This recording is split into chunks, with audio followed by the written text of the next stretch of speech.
Welcome to the Washington Defender podcast. I'm your host, Pastor Brian Noble, CEO of Family Policy Institute of Washington. If you haven't checked us out at fpiw.org or fpiwaction.org. Do we have a special guest for you? We have an author and a true person knowledgeable about our Constitution and all things United States. So, Rick, welcome to the program. I'm glad to have you on today. Thank you. Thank you for having me. Now, you recently have released a book called Money and Liberty. Why don't you just tell us a little bit about that? But before you get there, introduce yourself and a little bit about who you are. Well, Rick Lynch, retired, forcibly retired speechwriter for the federal government, former Marine, born and raised in Virginia. And I've been on the Constitution subject for about 30 years. I've been delving into it. Started with a fortuitous conversation. It's amazing. You know, you go to college and so much of it is not good, to say the least. But there was a professor, American political thought, and one single sentence that he uttered one day started me on this journey. And 30 years later, I'm still on it. So that's awesome. What was that sentence? Do you remember? We were reading from a book. Oh, I think I have it here somewhere. We're reading from a book called The People Shall Judge. Okay. And basically it's 99% quotations from the founding fathers and the framers. That's two different groups of men, by the way. Every single living being on planet Earth conflates those two groups. Two different groups of men. Okay. Let's All right. get that out of the way first. You cannot use them interchangeably. Anyway, and the quotations go back to English common law, et cetera, et cetera. If it had any bearing on American political thought, that quotation was in there. And I started to, I was young and eager. I wanted to read all the exciting stuff about the Bill of Rights and all the stuff that would stir my passions and about my soul and blah, blah, blah. And the framers went on and on and on and on, and the founders too, about property. Okay. And I'm sitting there like, okay, I get it.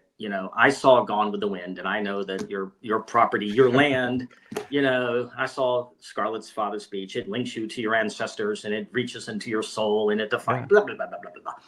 And I'm like, yeah, all that stuff's a little outdated. We care about our 401ks in these days, and, that kind of thing, the Dow Jones. And, I also thought it was, somewhat grubby, this attachment to your land. And then the professor, I was just getting tired of the word property. And the professor held up his finger and he said, remember, money is property. And I've been obsessed with that idea for 30 years. So, and that's what before we get into that, I want to go back to this. You've intrigued me, founder and framers. Like, help me understand that. Or maybe I'm even saying it wrong. Let me say one more thing. I am very ignorant of a lot of this history because I was raised in social study years of the 1980s, which they didn't teach a lot of history. So I've been self-taught over the years. And so from my ignorance, just take me as a blank book, like you're educating me, Rick, and help me understand that. It's a minor thing. I'm going to admit that right off the bat. Unlike many other of the myths I explode in my book, it's kind of minor. But and believe me, I mean, my God, a Supreme Court justice, everyone gets it wrong. Right. Simple thing. The framers are the men who framed the Constitution. Mm-hmm. The 55 men who wrote the Constitution. Now, some of them are also founding fathers. If you Google it, lists differ. It's usually 6 to 8 people. There's no official list. The framers is an official list. You were either there writing the Constitution or you were not. Okay. That's official. There's no wiggle room there. Okay. Founding fathers, Hamilton, Washington behind me, Madison, et cetera, et cetera. And like I say, lists differ. Some of those men, some of those founding fathers were indeed framers, but others, John Adams, Thomas Jefferson, were not. They were not at the convention, had nothing to do with writing the Constitution. So that's the difference. I see. Okay. All right. Thank you for explaining. Now let's go back into this idea of property and tell us a little bit about that. Well, the framers, okay, we can go property. That's fine. The framers, you read their words and their burning obsession with property, it comes through as subtle as a blast furnace. I mean, it's all they talk about. And I have so many fabulous quotations from other authors and the framers themselves. One author says that the framers viewed property with an almost religious respect. Well, there's nothing almost about it, okay? The framers believed in sacred rights from God, such as the right to self-expression, freedom of speech, rights of conscience, right? These rights are from God. But they also believed in the rights of property from God. In other words, and people understand this very easily, if I put in this context, if you go out into the woods with an axe and you create a farm and you farm stuff and you raise pigs and chickens, et cetera, that property belongs to you. If another individual takes it, it is an affront to your God-given natural rights. I see. It's like, if an individual comes to you and tells you who to worship. Property rights are sacred, as like I said, that author said. They viewed it with an almost religious respect. Another great author wrote, I didn't realize this, that for the framers, the top three rights, life, liberty, and the pursuit of property, 4 of the framers disagreed with that formulation. But of those 4, 3 of them put property number 2 on the list. It wasn't life, liberty, property. It was life, property, liberty. Wow. That, and of course the book goes into it. Property is mentioned in the Federalist Papers.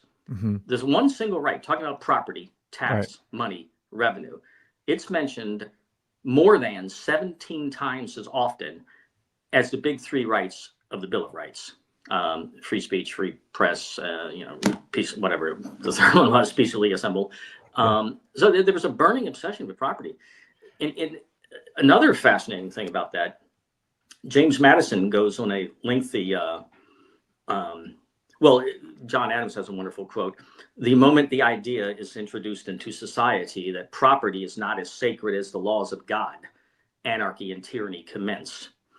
At the convention, another great quotation from James Wilson, Pennsylvania delegate. I may be wrong about who said that. He's talking about America's first welfare program, the paper money crisis, that's chapter 3. He said it was as alarming as the mark of the beast in Revelation.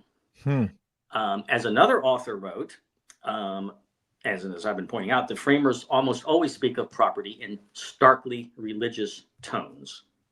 That's how they speak of property.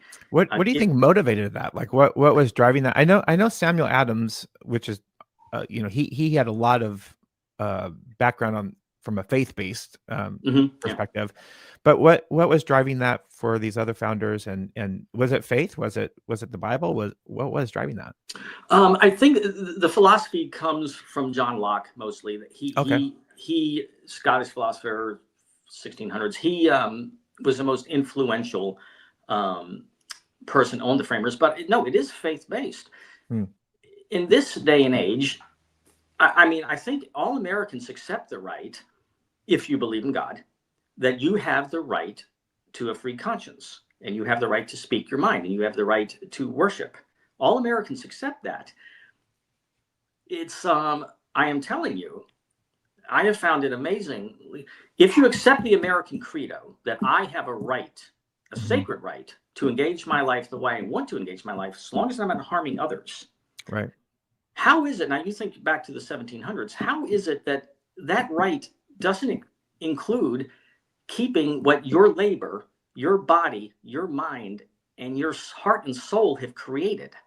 You create property. And no one on planet Earth, no one has the right to come and take that from you. That is yours. I don't see how you could possibly say it's not as sacred as all the other rights. Why is it wrong to take it? It's the same reason it's wrong to take a life. If there is no God, okay, all bets are off. Right. Okay. If there is a God, he doesn't want us to steal from others. Now, I will say this, before people get the idea, because I get this a lot, before you get the idea that taxes are illegitimate, absolutely not. Taxes are legitimate, necessary, absolutely required. Property, like all of our rights in civil society, all of our sacred God-given rights, are necessarily compromised the moment we enter into civil society. I have a right to protest the government. I do not have the right to pull up with a sound truck and a bullhorn in front of the old folks' home at 3 a.m. and protest the government. You don't have that right. Right. I have a right to self-defense. I do not have a right to take my fully loaded machine gun and lay it on the defendant's table in front of me as they read the verdict to me in my murder trial. Right. All rights are compromised when you enter into civil society. Mm. If you wish to rise above the dreaded state of nature, where life is, I'm sure you've heard, nasty, brutish, and short, you must have government and you must pay for it. So taxes are legitimate. However, all our other rights in civil society, we believe, should be compromised this much, only when necessary and only minimally. You can't just say, well, you live here and you will follow the, no. All the rights we believe should be compromised that much, only when necessary and only minimally. There seems to be this belief when entering into civil society, however, that the federal government can take every single penny that you ever will make for the rest of your life and spend it on any darn thing that they want at any time that they want. People will call that, admittedly, they will say, well, that spending is wasteful. They'll laugh at it. They'll point out how ludicrous it is. You've seen the stuff that Doge has uncovered. You know, $8 million to teach journalists in Sri Lanka how not to be offensive. Gay Sesame Street in Iran. People look at that spending and say, ridiculous, outrageous, wasteful. But how many people call it what it is, a violation of your sacred God-given rights? The framers certainly would have called it that. John Adams had another wonderful quotation talking about if we were to create a democracy, a pure democracy, which of course we do not have, we have a republic, and everybody just gets to vote on everything. You know, his first worry is what is going to happen to property? And he says, again, these starkly religious tones, straight from the Bible, he says, you will find that property will be as the lamb committed to the world.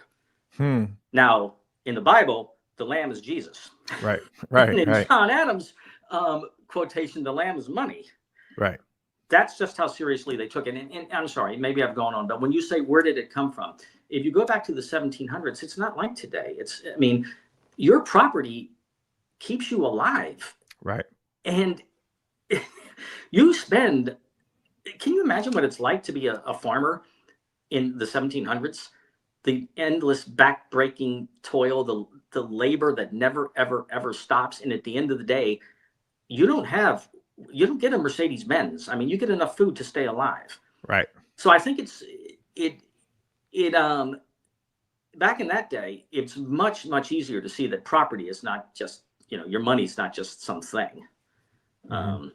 So that's where it came from. When we think about property, did the founders or you can say no to this, but it seems like the idea of taxation on property tax, let's say, versus taxation on commerce purchases or, you know, spending of goods. It seems like, you know, I've met a lot of elderly people and even myself, like my property tax is more than my first house I bought. Yeah. So the first house I bought included property tax as well, but that payment for the first house, the house I now have, the property tax alone is more than that payment was. Yeah. So we really, in the end, don't own any property. I mean, the fact is that we're renting from the government. Thoughts on that? Did the founders talk about that, or you know, how is tax to be collected and property not to be disturbed that way? Well, back in the day, it was, first of all, the federal government, when the federal government respected its limitations, which is a different, that's the Bill of Rights chapter and something, when it respected its limitations and we respected the enumeration, the federal government, you know, except in times of war, spent, you know, 2% of GDP, 2%. Now we're up to 25%. Wow. And there was actually in the Constitution, there's direct taxation, and people have argued over exactly what that means. Direct taxation was forbidden. In other words, the vast majority of all the taxes collected were tariffs and duties and that kind of thing. Right. No, I think because it never came up, I can't say for sure, but I think the framers would have been horrified at the fact that, yeah, it's basically illegal to own land in this country. You rent it, as you said. Many people have pointed that out. And I think they would have been terrified of that, been horrified of that subject. But it would never come up because the federal government spent, in inflation-adjusted dollars, the first Congress, in inflation-adjusted dollars, the first Congress, I think, spent $2 of yours. That's in inflation-adjusted. Now it's $20,000. Wow. It would not have been an issue because the framers wrote the Constitution such that 99.9% of everything that the Leviathan spends your money on today, all of it is unconstitutional. Medicaid, Medicare, Social Security, welfare, that's 60% of the budget right there, unconstitutional. They can't take your money and give it to somebody else. It's just that simple. Right. And certainly it was unconstitutional to send your money to journalists in Sri Lanka to teach them to not be offensive. Right. So yeah, I think they would have been repelled by such a thing. But it's hard. I can't, there's not much on it because it never happened. Right.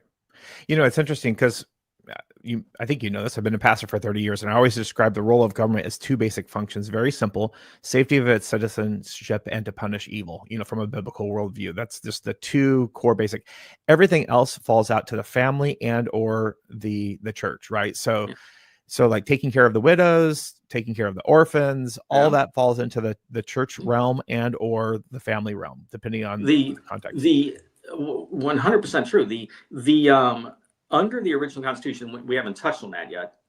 That's the enumeration. That's a whole another subject, which we can go there now. But under the enumeration, the federal government secured the border, raised an army, defined and punished piracy, had a postal system. That's it. I mean, very mundane, boring things. Right. The federal government had no authority to engage in anything that it does today. It did not. Right. And would that include local government, like state government? I mean, we're a state organization. It seems like I live in Washington State, and I think you're in Washington, D.C. But anyways, it seems like our state at least has way exceeded its boundaries. And I would even say, okay, I'll give you shared resources like roads and fire departments. I mean, I'll throw that in, even if the Bible doesn't quite mention that. But we'll throw that in. But it seems like, man, we have gone to some very extreme things on property and taxation and environmental worship and all those kind of things. Yeah, well, yes, the government has a book. The government can take everything you own for any reason whatsoever. Now, state governments. Now, this is where people get real upset about this, and you can't blame the framers. The states were left largely to their own devices, and the main reason for that, the states did lots of things the framers didn't like. They did it then, they're doing it now. But you have to understand, people don't get this.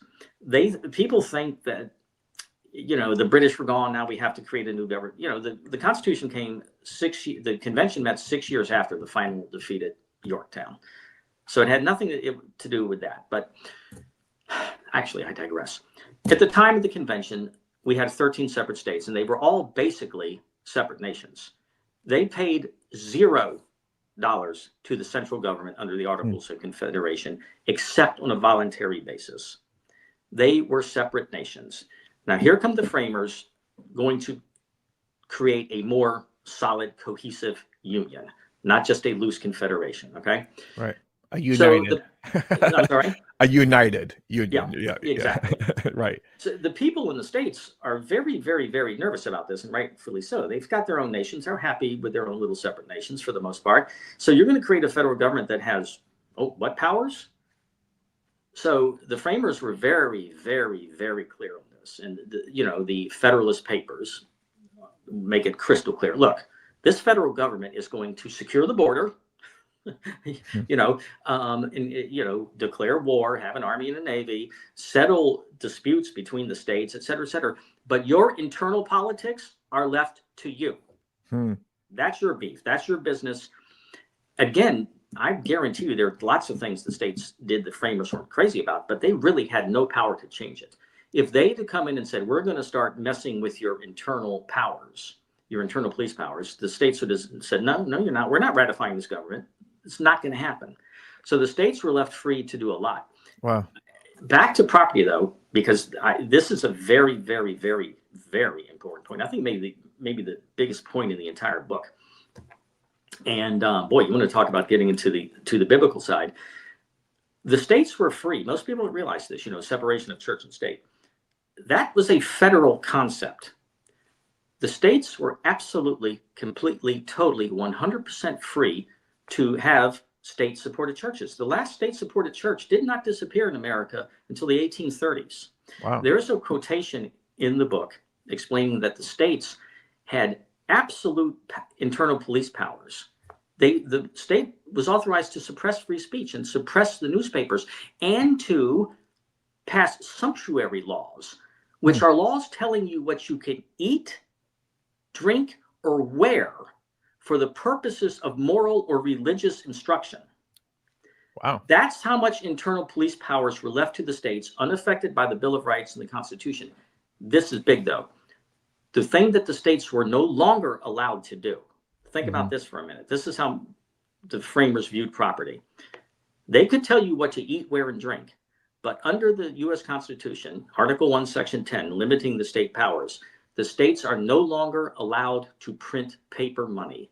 And that's because paper money was a welfare program designed for no reason other than to allow people with debts to cancel their debts, to steal from their creditors. The paper money crisis, it's 1/3 of the book because the welfare crises, the paper money welfare crises, is the reason the convention was called.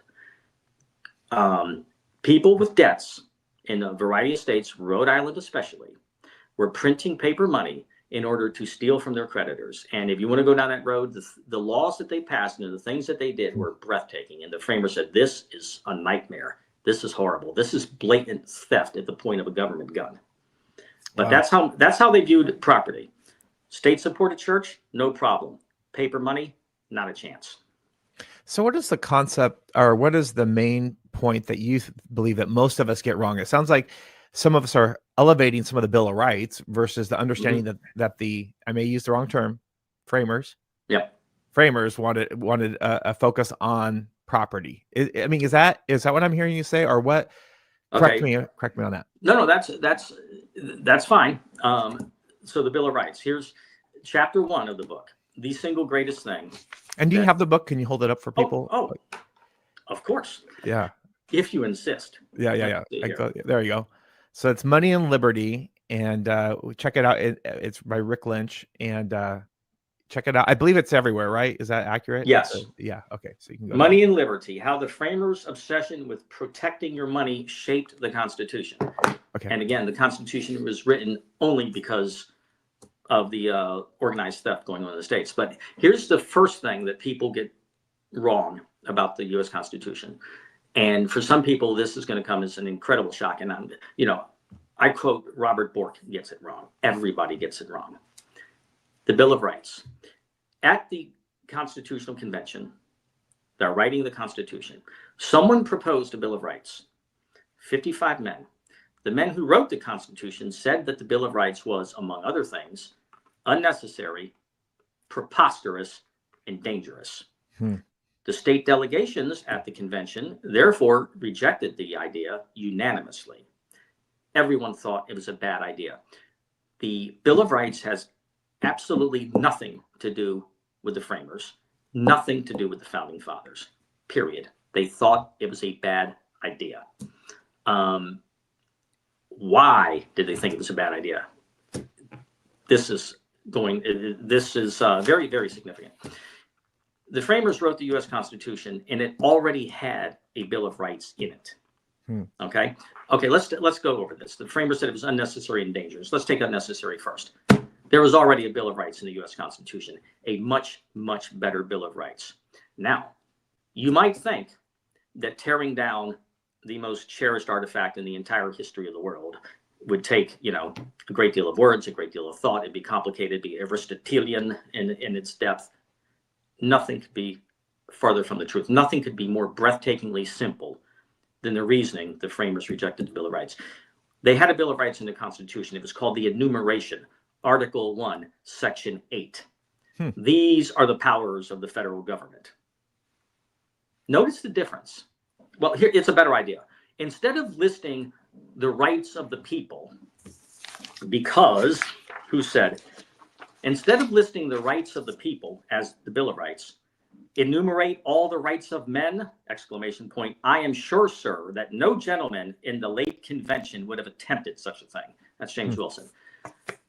You can't have a Bill of Rights, because if you try to list our rights, it would be 10,000 volumes, and you'll leave something off. The framers had a better idea. Article 1, Section 8. Here, we're not going to write a little list of your rights, Pastor Brian. We're not going to do that. Right. We're going to write a little list of government power. Article 1, Section 8. The federal government can secure the border, raise an army, establish a post office, have post roads, tax, sets up tariffs, blah, blah, blah. A short little list of federal government power. Anything not on that list is retained by the people. On that list, you will see no power to seize your guns, to tell you who to worship, to support your neighbor, to send money to Sri Lanka, to send money to Iran. You do not, as a matter of fact, every single thing listed in the Bill of Rights is already protected by the enumeration. That's really a deep thought. You know, I mean, I guess I never really thought about it. Section 8 no one ever did. well, in this day and age, I need to be super clear about this. I have never in my life, in 30 years of talking about this, never in my life encountered one single human being ever, not one, who was familiar with the enumeration. Zero. I've read books where people are familiar with it. G. Gordon Liddy used to be on the radio, and he was familiar with it. He talked about it all the time. I don't know if you know who he is. He was a conservative talk radio, G. Gordon Liddy, Watergate fame. Okay.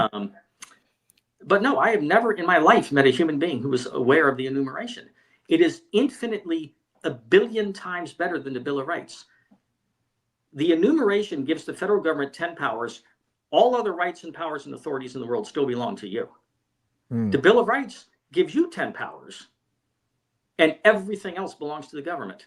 I have two quotations from Madison and Franklin Pierce, another president, and they're both talking about welfare in one form or another, and they both say the exact same thing. I cannot undertake to place my finger on that part of the Constitution that enables me to spend this money for this purpose. They went to the enumeration, and Pierce was looking for authority to spend money to assist drought-stricken farmers. If you read the enumeration, you will not find that power listed. You will not. And Pastor Brian gets to keep his money. If you go to the Bill of Rights, which is what every single living, breathing soul does today, and you say, and what you'll do is you say, I'm going to read this list. I'm going to look for it to say, I can't spend that money. Here you go with your Bill of Rights. The government shall not establish a religion. Okay, I can spend Pastor Brian's money. The government shall not take your guns. Okay, I can spend Pastor. See? Right. Under the enumeration, the government could spend your money on virtually nothing. Under the Bill of Rights, the way it's misunderstood, the government can take every single penny that you make and send it to Sri Lanka. Right. You know, it's interesting because my understanding of the founders or the framers. There we go. I was like, wait a minute, I'm going to get this right. Is that the fact is they believe that the charity should come from the heart. So if I wanted to give to the the farmers who went through a drought, that's my own free will to do that from the heart. And it was like they didn't assume where right now how it is. It's like it's not from the heart. It's just you got to pay your taxes, otherwise you have the IRS knocking on your door or the state knocking on your door, and then they get to spend it however you want. So what I'm hearing you say is they embraced that charity idea or benevolence or whatever word you want to say, and from a free will perspective versus a forced perspective. Yeah, there's absolutely nothing. I mean, my God, people say this 1,000 times a day. There's nothing charitable about taking my money at the point of a gun. You know, I give up the money, or I go to the federal penitentiary. It's that simple. That's not charity. Right. It's just not. Which, if you liken that to faith, you know, like I would say most Christians, 99% of us believe it's the fact that you have to come from your heart, right? You got to come to the Lord freely, and it's not forced by that by a gun or whatever else. So this is interesting. So how long has this book been out? I mean, is it something that how can we get it to people? How can we educate people? That kind of thing. Well, it's been out since the 9th, and it's available everywhere. So okay. And I would urge you to. Let me see if I can get this. Get this in there. It's There we Money go. and Liberty by Rick Lynch. And so pick it up. It's been out since, I believe he meant September 9th. Is that what you mean? Yes. Mhm. Yeah, September 9th. And so we'd love for you to grab that. I know there's a number of other podcasters who watch this. Get Rick on your show. Let him talk about this as well. Please do. That's us. So we're in this episode, we're going to stay on the idea of property. You're just putting so many concepts in my mind that I just never have thought of. Like when you said in the enumeration, they had 10 limited powers, and then Not 10. I'm sorry. It's a short list. I believe the federal powers, I numbered them at 29. And in the Bill of Rights, you've only got 24. Okay. Wow. Yeah, I've just never. I mean, you're turning it upside down, which I've done a lot of governance training, and there's like the Carver model, and there's other models of governance, and some are like, this is what you can't do, but you can do everything else, and some are like, you only can do these things, and so you're spurring in my mind just a number of thoughts of how we've gotten out of alignment with our Constitution and with the original intent of it. And that's why, remember, the framers said unnecessary. We've covered that, and I think we've covered dangerous. The problem with the Bill of Rights is, as the framers said over and over and over, why it's dangerous. It's misread. The framers said this: if you list certain rights, you create the impression that is all the rights, and that is what I have never ever in my life met anybody who didn't believe that. They believe that completely. Can the federal government take your money to establish a Department of Education? Read the Bill of Rights. No, they can't take your guns. They can't do this. No, federal government can take your money and send it to Sri Lanka, right? Because of the Bill of Rights. Here, if I can, one quote. Let me read you this from the book. This is what the Bill of Rights did. The Bill of Rights was not merely a bad idea, a bad change, like say prohibition. No, it went beyond that. For it introduced a strategy for protecting liberties that was entirely different from the strategy designed by the framers. Not only was it different, it completely undid the framers' strategy, obliterating it completely. As we shall see, these two visions, the Bill of Rights as protector of liberty versus the unamended Constitution as protector of liberty, are mutually exclusive. They represent, with mathematical precision, exact and precise diametric opposites. One is the antithesis of the other. The system of protections the framers gave us is not diminished by the Bill of Rights. It is not marginalized. It is utterly and absolutely destroyed. The two visions simply cannot exist side by side. Placed in proximity to one another, one of these visions must die. And indeed, one did. Again. So, and I think we should be clear. You're not saying that we shouldn't have freedom of speech or we shouldn't have freedom of those things, but you're saying if we limit it just to those things, then it opens a can of worms for all other things that we shouldn't be involved with. That's what I'm hearing you say. Thank you very much. My wife actually pointed out this to me. The framers believed passionately in free speech, everything in the Bill of Rights. They believed in it passionately. Right. And of course, as I mentioned, under the enumeration, those rights were protected. Right. 100% protected. They believed in those rights passionately, but don't list just those, because now that's all you've got. Right. That's it. Yeah.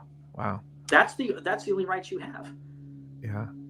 Wow. So no, I'm sorry. Yeah, they were passionate believers in those things. Yeah. It's amazing.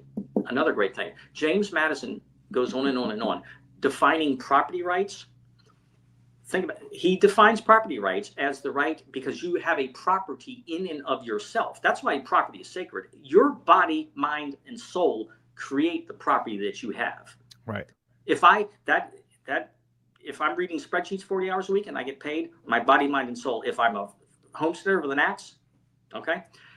So you have a property in yourself, and he said that the rights of property include all the rights of conscience and the rights of religion and the right to be your own person. And James Madison said this: every single thing that we worship today in this country as the rights of conscience, I have a right to do what I want as long as I harm no others, is already included in the term property rights. It's a little side note that I'm on here. For the framers, property rights included the rights of conscience. It's no accident, however, that they called it property rights and not the rights of conscience.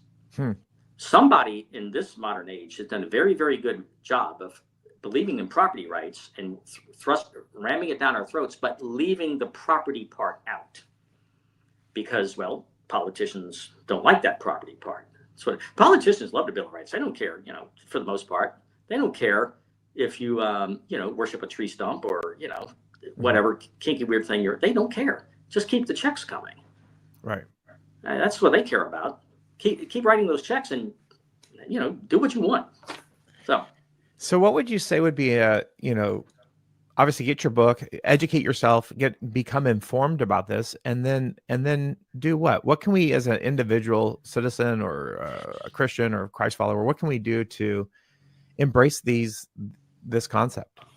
Well, that's a tricky question. Well, you start by educating yourself, and then you try to educate others. I don't know if it's I just don't know if I don't know if it's a lost cause or not. I hope not. But but I remember, like I said, G. Gordon Liddy had a very, very popular radio show for at least 20 years. And he talked about the enumeration an awful lot. And yet still, I've never met a soul who knew anything about it. I've never met a soul who especially sees the contradiction between the enumeration and the Bill of Rights. Yeah, that's what can you do? You can educate yourself and try to educate others. And this is your forte. Is that about the size of it? Yeah, no, I think it is. And I think what we need to do is when we're evaluating people we're voting for, or levies that we're voting on, or bonds that we're voting on for our school districts, we need to evaluate first and foremost, the government is not owed that. Like sometimes there's like this guilt thing that's put into a community, like, hey, if you don't vote, all the teachers are going to starve and be fired, right? Kind of thing. And the reality is we're self-inducing, tension into our hearts, but also for others, because these taxes don't come from nothing. We voted them in. Oftentimes we say yes to it, but we don't think about the impact of our widows, and that really gets me is like, so there's a small portion that votes no, and they can't afford their own property. Or we don't look at the impact of, the single mom down the street who now can't hardly get gas because it's so overtaxed. And there's just a number of ideas, and that whole worldview of property is mine. It's what I've created, whether it's intellectual property, whether it's physical property, whether it's something tangible or something else. I love that concept, and I think that's where the education begins to motivate and inform us on how to vote, what to vote for, and to be informed in that way. Yeah, and you need to realize, and you just touched on it. Locke. Forget John Locke, forget the framers, forget the founders, forget philosophers. Does it not strike you as true, because this comes from Locke, forget him though, does it not strike you as true that when you labor to create something, okay, and if you believe in God, and God gave you your mind and your heart and your soul and your hands, and if you labor to create something, that thing is yours, and it is a part of you. And when somebody takes it, they are taking a part of you. This is in the book. Right. These people, the my body, my what's it? My body, my choice. My body, my choice, my right. From abortion people to anti-vaxxers. Right. They might actually realize this. I can't bear coming across people who pretend that they couldn't care less about their money, and you're lying. You're like me. You wake up every day for 40, 50, 60 years of your life. You're working 40 hours a week and blah, blah, blah. Don't tell me you don't. Everyone does. I met 1 billion people who couldn't care less about their money. Maybe one person actually meant it, Right. But when they take your money, they are taking a part of you. Right. And again, that came from a philosopher, but I believe it. Yeah, I do too. And even that individual rights that, you just mentioned, the unborn baby is, that's God's workmanship in the womb. And so that's why we don't have the right to end that, we don't have the right to take that. And, at least he claims in scripture that he wove us together in our mother's wombs. So, I just think that, I've never really thought about property and that overarching right. And the enumeration, I really want to go back and read that myself sometime more closely and use that contrasting concept that you were just doing. That was very insightful. I'm sorry, go on. I was just going to ask you any other closing remarks or things that you'd like to say? No, on the enumeration, you'll read it, and thankfully, fortunately, it's quite boring. The government may establish post roads and then blah blah blah blah. You know, it's mundane things. And James Madison said that. He said that the federal government is not going to be a concern of the people. It's not going to touch the people's lives on an everyday basis. The federal government will be active and visible in times of war. Other than that, you know, it's not going to. And it was that way for a very very very long time in this country. A very long time. You know, the states reign supreme, and the federal government, if you're at war, okay, you're going to hear from us. Other than that, they don't touch your life. Was a concept like, let's say if I'm in Washington and I'm like, oh, my state, it doesn't represent my values, I'm going to go somewhere else, to a different state. And was that the idea of freedom of movement? And oh, yes, indeed. And people have written extensively about that. That's one of the great federalism is created by the enumeration. The concept of federalism is created by the enumeration, because it says, here is the federal government and its powers, and here are the state, you know. And many people have talked about this. It's a great and wonderful thing when you have all these states doing their own thing, the laboratories of democracy, a laboratory of democracy. This works, this doesn't work, da da da. And if you don't like things, oh, so many people have written this. Yes, you can leave. I mean, it's a burden to move from Texas to Massachusetts or vice versa. But what's the burden when the federal government, I write about this in the book, when we trash the enumeration, you know, we've turned the federal government into this, they're identical now. I mean, what are you going to do when you don't like, you got to leave the country. If you don't like what the federal government's doing, you got to leave the country. And there are states that I would never, ever live in. And I live in Virginia, and I'm sure there are lots of people who would never live in Virginia. Fine, beautiful, wonderful. But what happens to those people who don't want to come to Virginia when the federal government starts looking exactly like Virginia, or or vice versa? They look like Texas or Massachusetts. Right. Then what? What are you going to do then? Right. Federal government is never meant to, tell us, how much water our flush toilets should have, and what size engine I can have, and how much my car can weigh, and the gas mileage, and my light bulbs, and blah blah. No. No, yeah. And on and on. Right. I mean, Hamilton. Right. Did I mention Hamilton? Somebody said, we should build a network of roads for military purposes. Look what happened. The War of 1812. We'd had some roads that'd be real handy. Blah blah blah. And Hamilton says, good idea. You'd have to amend the Constitution to do it, though. Wow. You'd have to amend the Constitution to do it. So, well, Alex, how about we send $10 billion to Sri Lankan journalists? Are you down with that? I'm thinking that'd be a bridge too far. Right. Probably. Well, thank you so much for coming on. We like to inform people from different perspectives and different ideas of where they are. And I really do hope, as we live for us in Washington State, as we defend and advance biblical values here, that you will begin to think, as a Washington defender, I'm voting on this bond. I'm voting on this levy. I know it's coming up. And am I taking someone else's property, the money that they've earned, and redistributing that to someone else? What am I doing in this situation, in this decision? Because it's easy to blame the federal government. It's easy to blame Olympia in our case. But the question really is, what have I done to empower and enable that? And so I hope people will reflect on that as well. So at the end of the day, it's 100% completely the people. The people, I have fallen asleep. The people will get what the people want at the end of the day. Oh boy. And sometimes I'm not all that optimistic. So we're going to have you on again. Give us a little teaser what we're going to talk about next time. Well, I think we've covered certainly paper money, right? Because I promise you, it's as weird as it sounds. Certainly paper money, because I think we've done property and the Bill of Rights. The Constitutional Convention was called for one reason and one reason alone. Period. The framers had a lot of concerns about the Articles of Confederation, a lot, but none of them.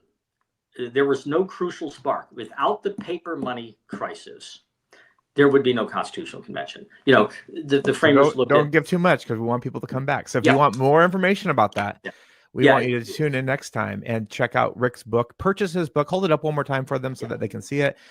We would love for you to get this purchased. Money and Liberty. I think they also have a Kindle version if you like that as well. Yep. Hardback, and- Kindle, this, that. Yeah. The only thing I'll say on Paper Money, it was a welfare program.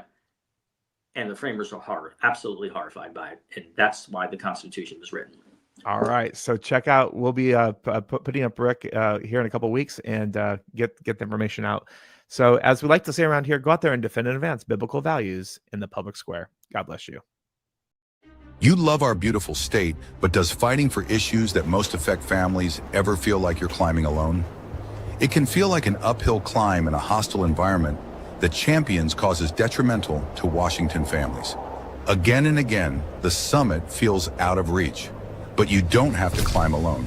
With like-minded people fighting for Washington families by your side, the journey becomes not just possible, but powerful. The Defender app, brought to you by the Family Policy Institute of Washington, connects you with your team for the climb ahead. Connect with conservatives who care about issues affecting families in your specific county and across our state in order to make our voices be heard locally and in Olympia. Simply click Learn to stay informed about the latest news affecting families. With one click, press Huddle to team up with other conservative minds in your specific county who care about how these issues affect you in your unique community. Then simply press Activate to get involved and to make your voice heard on legislation that matters in Olympia. With the Washington Defender app, you won't face the fight alone. Together, we can make a difference for families in Washington. Download the Washington Defender app today, a simple way to let your voice be heard